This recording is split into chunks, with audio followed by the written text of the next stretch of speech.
नमस्कार मित्रांनो, एज्युकेटिंग महाराष्ट्र या यूट्यूब चॅनलवर आपले हार्दिक स्वागत आहे. आज आपलं सायन्स पार्ट 1 या विषयाचं हे सर्वात पहिले लेक्चर आहे. याआधी आपण इतिहास या विषयाचे आपले 4 पार्ट झालेले आहेत, म्हणजे ॲक्च्युली 8 लेक्चर झालेले आहेत आपले. आणि आज आपण सायन्स पार्ट 1 या विषयाचा जो पहिला चॅप्टर आहे ग्रॅव्हिटेशन, त्या चॅप्टरला आज आपण इथे सुरुवात करत आहोत. बघा, या पाठामध्ये आपल्याला महत्त्वाच्या 7 मुद्द्यांचा अभ्यास करायचा आहे आणि ते मुद्दे आहेत या ठिकाणी आहे ग्रॅव्हिटेशनचा आपला अभ्यास करायचा आहे.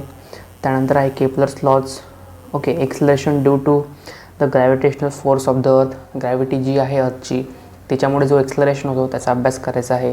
त्यानंतर आहे फ्री फॉल म्हणजे काय, फ्री फॉलमध्ये कोणत्या कंडिशन्स अप्लाय होतात त्याचा अभ्यास करायचा आहे. त्यानंतर आहे सर्क्युलर मोशन अँड सेंट्रिपिटल फोर्समध्ये काय डिफरन्स आहे. ओके, मेन भर आपला या ठिकाणी सेंट्रिपिटल फोर्सवर असेल. ओके, त्यानंतर Newton's universal law of gravitation याचा अभ्यास करायचा, जो युनिव्हर्सल लॉ आहे न्यूटनने मांडलेला त्याचा अभ्यास करायचा आहे. त्यानंतर आहे इस्केप व्हेलॉसिटी. तर व्हेलॉसिटी तुम्हाला माहिती म्हणजे काय, पण इस्केप म्हणजे काय. इस्केप म्हणजे आपण आपल्या अर्थ कसा घेऊ शकतो मराठी भाषेमध्ये, निसटणे, बरोबर, ताब्यातून निसटणे. ओके, सो इस्केप व्हेलॉसिटी, आपण या इस्केप व्हेलॉसिटीचा उपयोग कुठे होतो, जे आपण स्पेसक्राफ्ट्स ॲस्ट्रोनॉट्स आपण स्पेसमध्ये पाठवतो तर त्याच्यासाठी आपण जे स्पेस शटलचा उपयोग करतो त्याच्यासाठी इस्केप व्हेलॉसिटीचा उपयोग होतो. ॲक्च्युली ते आपल्याला अर्थच्या ग्रॅव्हिटेशनल फील्डच्या बाहेर पोचवायचे असतात. सो अर्थच्या ग्रॅव्हिटेशनल फील्डला ओव्हरकम करण्यासाठी जी व्हेलॉसिटी लागते तिला आपण इस्केप व्हेलॉसिटी असे म्हणतो. ओके, चला बघा आता पुढे जाऊयात आपण. यामध्ये आता पहिला मुद्दा आहे सरळ ग्रॅव्हिटेशन हा मुद्दा आहे. ओके, बघा, as we have learn the phenomenon of gravitation was discovered by sir Isaac Newton. The phenomenon of gravitation was discovered by Isaac Newton. So हा मुद्दा या ठिकाणी महत्त्वाचा आहे तुम्हाला, sir Isaac Newton. Okay, as the story goes he discovered the force by seeing an apple fall from a tree on the ground. तुम्हाला तर ही गोष्ट माहितीच आहे की त्याने हा शोध कसा लावला ग्रॅव्हिटीचा. तो एका सफरचंदाच्या झाडाखाली बसलेला होता. ओके, हे झाड होतं, तो इथे खाली बसलेला होता. ओके, सो हे ॲपल खाली पडलं. सो ते ॲपल खाली पडल्यावर त्याच्या लक्षात आलं, त्याला आश्चर्य वाटलं की हे जे ॲपल आहे हे खालीच का पडलं, वर का नाही गेलं, हॉरिझॉन्टली का नाही गेलं, असं त्याला प्रश्न पडला. ओके, तर मग खूप काही थॉट विचार केल्यानंतर he came to the conclusion that the earth must be attracting the apple towards itself and this attractive force must be directed towards the center of the earth. आणि असं कॅल्क्युलेशन केल्यानंतर त्याच्या लक्षात आलं की अर्थकडे अशी एक अट्रॅक्टिंग टाईप ऑफ फोर्स आहे ज्याच्यामुळे ॲपल अर्थकडे खेचलं गेलं आणि त्याची डिरेक्शन असेल त्या फोर्सची, it is directed towards the centre of the earth. Okay, the direction from the apple on the tree to the center of the earth is vertical direction at the position of apple, thus the apple falls vertically downwards. आणि जे Apple हे खाली पडतं, so हे downwards खाली पडतं आहे, पण हे डिरेक्शन व्हर्टिकल आहे. ओके, म्हणून याला व्हर्टिकली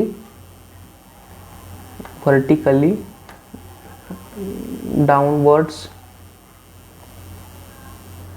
असे म्हटलेले आहे. व्हर्टिकल डाऊनवर्ड्स, ॲक्च्युली आपण याला व्हर्टिकल डाऊनवर्ड नाही म्हणू शकत. समजा हे खाली पडते या ठिकाणाहून या लेवलला येते. ओके, सर आपण याला व्हर्टिकली डाऊनवर्ड्स नाही म्हणू शकत, याला आपण व्हर्टिकली डाऊनवर्ड्स म्हणतो. ओके, सो ॲपल असं पडतं, नॉट की असं पडतं. ओके, सो ओके, आता या ठिकाणी दिलेलं आहे figure 1.1 on the left shows an apple tree on earth. The force on an apple on the tree is towards the centre of the earth. Okay, जो फोर्स आहे ॲपलवर तो towards the centre of the earth आहे. Okay, that is along the perpendicular from the position of apple to the surface of the earth. आणि ही जी असते ही परपेंडिक्युलर असते. Okay, the figure also shows the gravitational force between earth and the moon. आणि gravitational force कोणावर पण दाखवतो, मूनवर पण दाखवतो, कारण की मूनवर पण अर्थचा ग्रॅव्हिटेशनल फील्ड फोर्स अप्लाय होतो. त्यामुळेच तर मून आपल्या पृथ्वीभोवती अर्थभोवती रिव्हॉल्व करतो. द डिस्टन्सेस, ओके, हे काही महत्त्वाचं नाही. आता पुढे जाऊयात. Newton thought that if force of gravitation acts on apples on the tree at different heights from the surface of the earth, can it also act on objects even farther greater heights much farther away from the earth, like for example moon? Yes, of course. Can it act on even farther objects like the other planets and the sun? Yes. Okay, आता ठिकाणी पुढचा मुद्दा आहे force and motion. We have seen that a force is necessary to change the speed as well as the direction of motion of an object. बघा या ठिकाणी असा मुद्दा आहे, आपण कसं म्हणू शकतो, if we have to change the direction as well as the speed of the object which is in a motion then the force must be required. आणि फोर्स आणि मोशनचा कसा संबंध दिला आहे पाहूयात आपण. बघा फॉर एक्झाम्पल आपल्याकडे हा एक ऑब्जेक्ट आहे. ओके, हा एक ऑब्जेक्ट आहे, याचा स्पीड समथिंग काही असेल. ओके, आणि त्याच्यामध्ये पाहूयात आधी एक दोन सिक्वेन्सेसमध्ये आपण पाहूयात. समजा एक ऑब्जेक्ट आहे, तो या डिरेक्शनने मोशनमध्ये चालला आहे. ओके, सो आता आपल्याला या ऑब्जेक्टची डायरेक्शन चेंज करायची आहे. समजा तो या डायरेक्शनला चालला आहे, तर आपला या डायरेक्शन त्याला पाठवायचं आहे, त्याची डायरेक्शन चेंज करायची आहे. सो आपल्याला या ठिकाणी फोर्स अप्लाय करावा लागेल. आपण फोर्स कोणत्या साईडने करू शकतो? या ठिकाणी आपण फोर्स लावू शकतो या बाजूने. या बाजूने आपल्याला फोर्स लावावा लागेल, तरच त्याची डायरेक्शन चेंज होईल. सो हा एक सिक्वेन्स झाला. आता दुसरा सिक्वेन्स पाहूयात. समजा हा एक ऑब्जेक्ट आहे. ओके, सो याचा स्पीड इनिशियली होता v1. ओके, आता आपल्याला त्याचा स्पीड करायचा आहे v2. ओके, नंतरचा स्पीड चेंज करायचा आहे. सो आपल्याला त्यावर फोर्स अप्लाय करावा लागेल. तो या साईडने फोर्स अप्लाय करावा लागेल. So if we have to change the direction in first case or if we have to change the speed in the second case, then the force is must required. हा या ठिकाणीचा महत्त्वाचा मुद्दा आहे की जर आपल्याला एखाद्या ऑब्जेक्टची डायरेक्शन तसंच त्याची स्पीड जर चेंज करायची असेल तर फोर्स आवश्यक आहे. फोर्स आपल्याला त्या ठिकाणी लावावाच लागेल. ओके, चला बघा पुढे जाऊयात. आता पुढे आपला इंट्रोडक्शन टू सायंटिस्ट दिला आहे. यामध्ये जे आपले ग्रेट सायंटिस्ट आहे सर आयझॅक न्यूटन, यांचा आपल्याला या ठिकाणी अभ्यास करायचा आहे. ओके, आपण मेन मुद्दे बघूया त्याच्यामधले. Okay, he gave his laws of motion, equation of motion and theory of gravity in his book Principia. So या ठिकाणी मेन मुद्दा आहे प्रिन्सिपिया या त्याच्या बुकवर मला क्वेश्चन येऊ शकतो की त्याच्यामध्ये कशाचे संकलन केलेलं आहे. Laws of motion, equation of motion and theory of gravity, त्याच्या बुकमध्ये या गोष्टींचं काय केलेलं आहे, हे केलेलं आहे, संकलन केलेलं आहे. ओके, आता पुढे आहे before this book was written. हे पुस्तक लिहिण्याच्या आधी Kepler had given 3 laws of describing planetary motions. So हे पुस्तक लिहिण्याच्या आधी म्हणजे कोणतं पुस्तक? प्रिन्सिपिया. हे पुस्तक लिहिण्याच्या आधी जो केपलर होता त्याने प्लॅनेटरी मोशन्सचे लॉज होते ते डिस्क्राईब केले गेलेले होते. However the reason why all planets move in a way describe by Kepler's law was not known. Actually theory हे झाली होती प्रपोज, पण प्रूव्ह नव्हती झाली. सो तेव्हा असं हे why planets move in the describe by Kepler's laws was not known. तर हे माहीत नव्हतं की प्लॅनेट्स याचाच लॉ का ओबे करतात. So Newton with his theory of gravity mathematically derive Kepler's law. पण न्यूटनची थिअरी होती थिअरी ऑफ ग्रॅव्हिटी, त्या थ्रू त्याने मॅथमॅटिकली केपलर्स लॉज डिराईव्ह केले. प्रपोज केपलरने केले पण डिराईव्ह न्यूटनने केले. हा ठिकाणचा मेन मुद्दा आहे. In addition to this, Newton did groundbreaking work in the several areas including light, heat, sound, mathematics. So gravitation सोबतच त्याने लाईट, हीट, साऊंड आणि मॅथमॅटिक्स या क्षेत्रात सुद्धा खूप चांगलं काम केलं आहे. He invented a new branch of mathematics. This is first called as calculus. याला तो कॅल्क्युलस त्याने असं नाव दिलं होतं. आणि कॅल्क्युलसचे खूप ॲप्लिकेशन्स आहेत फिजिक्स आणि मॅथमॅटिक्समध्ये. आणि he was the first scientist to construct the reflecting telescope. आणि सर आयझॅक न्यूटन हे पहिले शास्त्रज्ञ होते की ज्यांनी रिफ्लेक्टिंग टेलिस्कोप कन्स्ट्रक्ट केला होता. ओके, सो याच्यातले मेन मुद्दा काय आहे की त्यांचं बुक प्रिन्सिपिया, यात कशाचं संकलन आहे? Laws of motion and theory of equation of motion, theory of gravity, याचं संकलन त्याच्या बुक प्रिन्सिपियामध्ये आहे. ओके, हा मेन मुद्दा आहे. And with his theory of gravity with his theory of gravity mathematical derive Kepler's laws. हा पेपरच्या दृष्टीने महत्त्वाचा नाही आहे, पण लक्षात ठेवा. ओके, स्वतः आणि पुढे आहे त्याने नवीन ब्रांच काढली होती कॅल्क्युलस, हा महत्त्वाचा आहे. त्यानंतर त्याचे ॲप्लिकेशन्स होते फिजिक्स आणि मॅथमॅटिक्समध्ये. आणि he was the first scientist to construct reflecting telescope. हा मुद्दा महत्त्वाचा आहे या ठिकाणी. बघा आता आपल्या पुढे जाऊयात. पुढे आहे circular motion and centripetal force. बघा त्याने आपल्या ट्राय दिसमध्ये एक एक्सपेरिमेंट दिला आहे. So tie a stone to one end of a string, take the other end in your hand and rotate the string so that the stone moves along a circle as shown in figure 1.2a. So या प्रकारे एक दगड घ्या, तो एका स्ट्रिंगला बांधा आणि rotate करा. Okay, are you applying any force on the stone? Yes, we are applying a force on the stone. In which direction is the force acting? Towards the center of the circle. How will you stop this force from acting? आणि आपण याला थांबू कसं काय?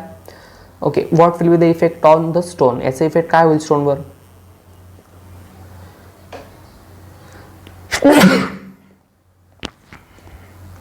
As we are holding the string, we are pulling the stone towards us. जोपर्यंत आपण स्ट्रिंगला धरून ठेवलेला आहे आणि गोल गोल फिरवतोय तोपर्यंत we are pulling the stone, आपण त्या स्टोनला आपल्याकडे खेचत आहोत. That is towards the centre of the circle, म्हणजेच आपण सेंटरकडला खेचत आहोत. And are applying a force towards it, आणि आपण त्यावर एक फोर्स अप्लाय करतोय. The force stops acting if release the string. जर आपण स्ट्रिंग रिलीज केली तर फोर्स ॲक्ट होणार नाही त्या स्टोनवर. In this case the stone will fly off along a straight line in which the tangent to the circle at the position of the stone. Okay, आणि in case the stone, आणि त्या केसमध्ये जर आपण स्ट्रिंग रिलीज करून टाकली, the stone will fly off along a straight line which is the tangent to the circle at the position of the stone when the string is release. ज्या ठिकाणी आपण रिलीज करू स्ट्रिंग, सो त्या ठिकाणाहून tangential डिरेक्शनमध्ये तो stone fly of होऊन जाईल. Because that is the direction of its velocity at the instant time. You may recall that we have performed a similar activity previously in which a 5 rupee coin kept on a rotating circular disc flies off the disc along the tangent to the disc. Okay, हा आपण एक experiment पाहिला होता मागच्या स्टँडर्डमध्ये. Thus a force acts on any object moving along the circle and it is directed towards the center of the circle. This is called as centripetal force. समजा एक minute आपण एक एक्झाम्पल घेऊ. समजा हा एक सर्कल आहे. ओके, आणि हा सेंटर आहे त्याचा. ओके, आणि हा एक ऑब्जेक्ट आहे. हा ऑब्जेक्ट मूव्ह होतोय. ओके, हा ऑब्जेक्ट मूव्ह होतो. समजा हा ऑब्जेक्ट सर्क्युलर मोशनमध्ये मूव्ह करतोय, सर्क्युलर या पाथमध्ये. ओके, सो जर आपण इन्स्टंट टाईमला एखाद्या इन्स्टंट टाईमला गोल फिरवता फिरवता आपण त्याच्यावरचा फोर्स काढून टाकला हा. ओके, तर हा जो स्टोन असेल हा टँजेन्शियली या डिरेक्शनला फ्लाय ऑफ होऊन जाईल. टँजेन्शियली या डिरेक्शनला फ्लाय ऑफ होऊन जाईल. आता त्या इन्स्टंट टाईमला जी वेलॉसिटी असेल त्या वेलॉसिटीने तो फ्लाय ऑफ होऊन जाईल टँजेन्शियली. ओके, आणि यालाच आपण सेंट्रिपिटल फोर्स असे म्हणतो. Thus a force acts on any object along a circle, it is directed toward the centre of the, आणि ही जी फोर्स असते it is directed towards the centre of the circle. Centripetal means centre seeking, that is the object tries to go toward the centre circle because of this force. आणि या फोर्समुळे जो object असतो जो गोलगोल फिरत असतो या ठिकाणी हा, तर तो सेंटरकडे जाण्याचा प्रयत्न करतो सेंट्रिपिटल फोर्समुळे. सो ओके, या ठिकाणी हे झालेलं आहे. आता पुढे बघू आपण काय दिलेलं आहे आपल्याला. Okay, you know that the moon which is the natural satellite of the अर्थ goes around it in a definite orbit. The direction of motion of moon as well as its speed constantly changes during this motion. Do you think some force is constantly acting on the moon? Yes, some force constantly acts on the moon. काही ना काही force हा मूनवर लागतच असतो. Okay, what must be the direction of this force. या फोर्सचं direction काय असते? Okay, आणि कोणता फोर्स ॲक्ट होत असतो? Of course centripetal force. Centripetal force acts होत असतो. आणि what must be the direction of this force. आणि या डिरेक्शन काय असते या फोर्सची? Toward centre of earth.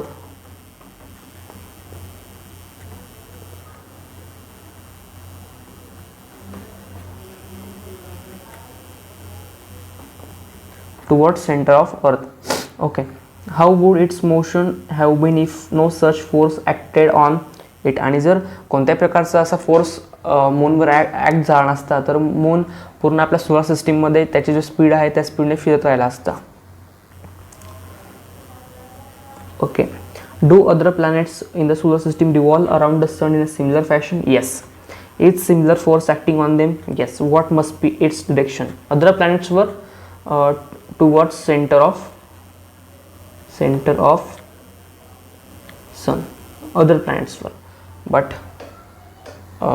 with according to sun toward the sun and with according to earth towards the center of the earth. आपण असं म्हणू शकतो.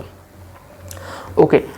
From the above activity, example and question, it is clear that for the moon to go around the earth there must be a force which is exerted on the moon, and this force must be exerted by the earth which attracts the moon towards itself. Similarly, the sun must be attracting planets including the earth towards itself. Yes. आता आपण म्हणू शकतो बघा, पृथ्वी सूर्याभोवती फिरते तसेच चंद्र पण सूर्याभोवती फिरतो. आपण केप्लर्स लॉमध्ये पण व्यवस्थित पाहू. ओके, सो या ठिकाणी सर्क्युलर मोशन आणि सेंट्रिपिटल फोर्स संपलेला आहे. आता आपण केप्लर्स लॉकडे वळूयात. बघा, आता या ठिकाणी Kepler's law, sir Johannes Kepler यांनी केप्लर्स लॉ डिस्क्राईब केले होते. Okay, planetary motions had been observed by astronomers since ancient times. Before Galileo, all observation of planets positions were made with naked eyes. By the 16th century, a lot of data were available about the planetary positions and motion. Johannes Kepler studied this data and he noticed that the motion of planets follow certain laws. He stated 3 laws describe planetary motions. These laws of known as Kepler's laws.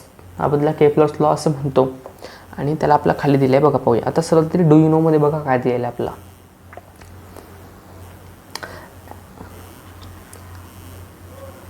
An ellipse is the curve obtained when a cone is cut by an inclined plane. It has 2 focal points. The sum of the distances of the 2 focal points from every point on the curve is constant. F1 and F2 are 2 focal points of the ellipse shown in figure 1.3. If A, B and C are 3 points on the ellipse, then बघा तुम्हाला मी easy सांगतो explain करून. बघा, हा एक ellipse आहे. Actually आता आपण असं म्हणतो की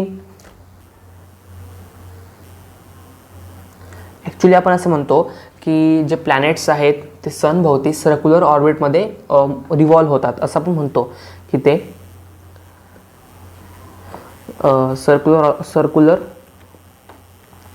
सर्क्युलर ऑर्बिटमध्ये रिव्हॉल्व होतात. बट हे चुकीचं आहे. ॲक्च्युली त्याला आपण इलिप्टिकल ऑर्बिट असं म्हणतो.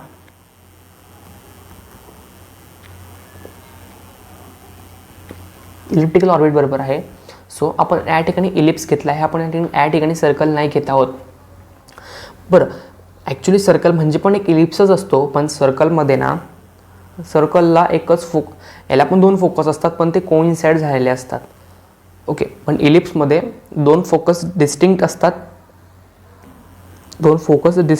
एक हा या साईडला असतो आणि एक या साईडला असतो. ओके, सो त्याचा मुद्दा असा आहे की इलिप्सला 2 फोकाय असतात. ओके, आपण या ठिकाणी F1 लक्षात घेऊ आणि या ठिकाणी F2 घेऊ. Okay, so F1 and F2. Okay, so F1 पासून जर आपण हे अंतर घेतलं, F1 टू B, ओके, आणि तिथून F2 हे अंतर. ओके, आणि F1 to C to C to F2 हे अंतर जर आपण घेतलं. ओके, सो या अंतरावर आपल्याला असं लक्षात येईल की हे जे अंतर आहे बघा, आपण पाहूयात खाली एक एक्सप्लेनेशन करू आपण की F1B हे अंतर. ओके, F1B हे अंतर प्लस F2B हे अंतर इज इक्वल टू F1C हे अंतर प्लस F2C हे अंतर इक्वल येतं. सो याचं मिनिंग काय होतो की हे जे इफ याचं मिनिंग असा होतो की यांचे डिस्टन्स असतं ते सेम असतं आपण कोणत्याही पॉईंटवरून मोजलं तरी. सो आपण या ठिकाणी कसं म्हणू शकतो बघा F1B plus F2B F1B plus F2B is equal to F1C plus F2C आपण या ठिकाणी असं म्हणू शकतो.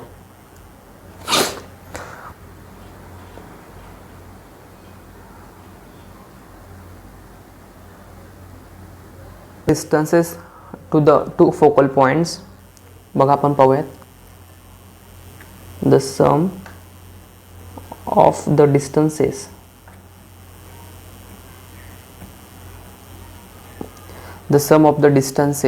to the two focal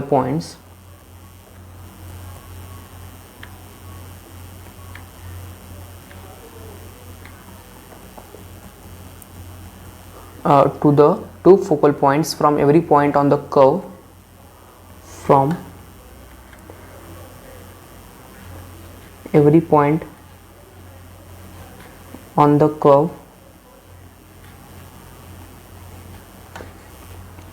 is constant. Okay, so at the sum of the distance and to the sum of the distances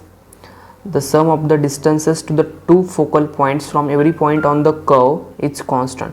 So जे पण points आहेत कर्ववर तिथून तो फोकस पर्यंत डिस्टन्स हे सर्व पॉइंट्सचं सेम असतं. मग ते आपण इथून हे डिस्टन्स घेतलं आणि हे डिस्टन्स घेतलं तरी आणि दुसऱ्या या पॉईंटवरून जरी आपण डिस्टन्स घेतलं, ह्या इथून जेव्हा डी पॉईंट आहे तर या पॉईंटवरून जरी आपण डिस्टन्स घेतलं तरी ते सेमच येईल. हा त्याचा मुद्दा आहे. आणि ते आपल्या एलिप्समध्ये जो केप्लरचा थर्ड लॉ आहे त्यामध्ये आपल्याला ते कामात येईल. सो ओके, बघा पाहूयात. बघा आपला केप्लर्स फर्स्ट लॉ आहे. The orbit of a planet is an ellipse with the sun at one of the foci. The orbit of a planet is an ellipse with the sun at one of the foci. बघा या ठिकाणीच आपल्या पहिल्या लॉमध्ये clear होतं की the orbit of a planet is an ellipse. Orbit प्लॅनेटचं orbit असतं ते इलिप्स आहे with the sun at one of the foci. So हा इलिप्स आहे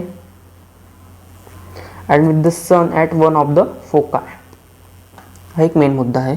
so one of the foci म्हणजे दोन फोकाय असताना एक ह्या साईडला असतो एक ह्या साईडला असतो. ओके, दोन फोकाय असतात, एक ह्या साईडला असतो एक ह्या साईडला असतो. ओके, सो दोन फोकायपैकी कोणत्या पण एका फोकायला सन प्रेझेंट असतो आणि तो त्याचा जो ऑर्बिट असतो तो हा इलिप्स असतो. Okay, so the orbit for planet is an ellipse with the sun at one of the foci. हा त्याचा मेन मुद्दा आहे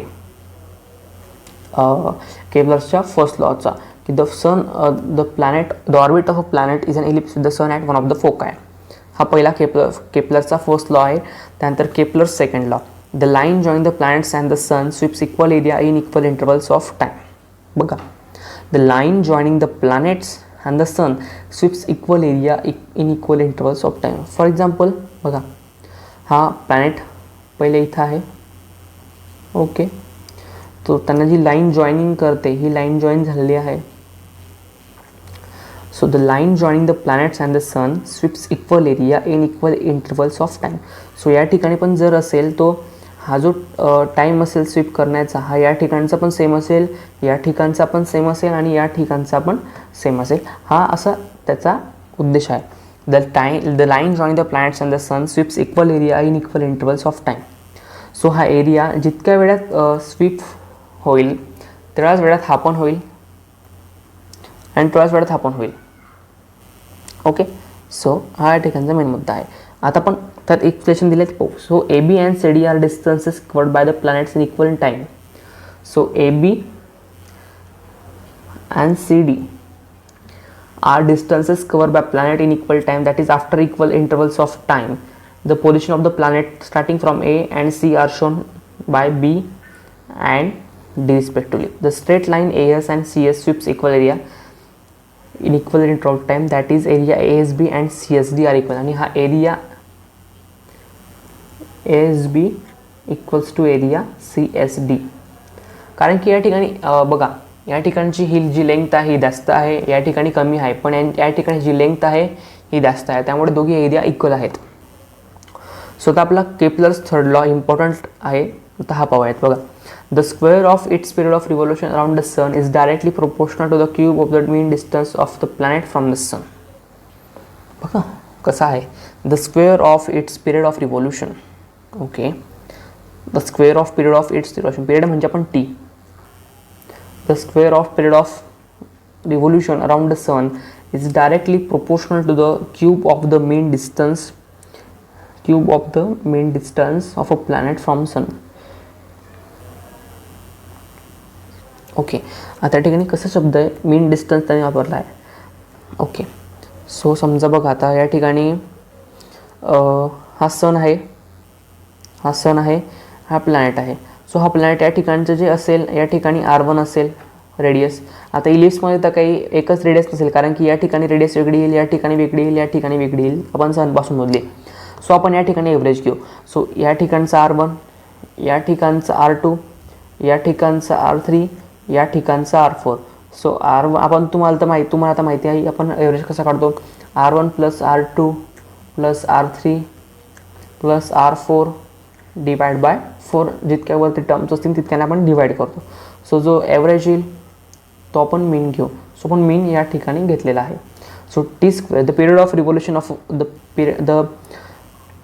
the square of its period of revolution of a planet around the sun is directly proportional to the cube of the mean distance of a planet from the sun. Okay, thus if r is the average distance of the planet from the sun and t is its period of revolution, then t square directly proportional to r cube म्हटलं आहे. So आपण याने बघा कसं करू शकतो, is equal to T square upon R cube. So आपण इक्वलचं साईन काढावं लागेल आपल्याला. इक्वलचं साईन नाही वापरता आपला, कारण की हा जो डायरेक्टली आणि के डायरेक्टली प्रोपोर्शनल साईन जागी कॉन्स्टंट येईल.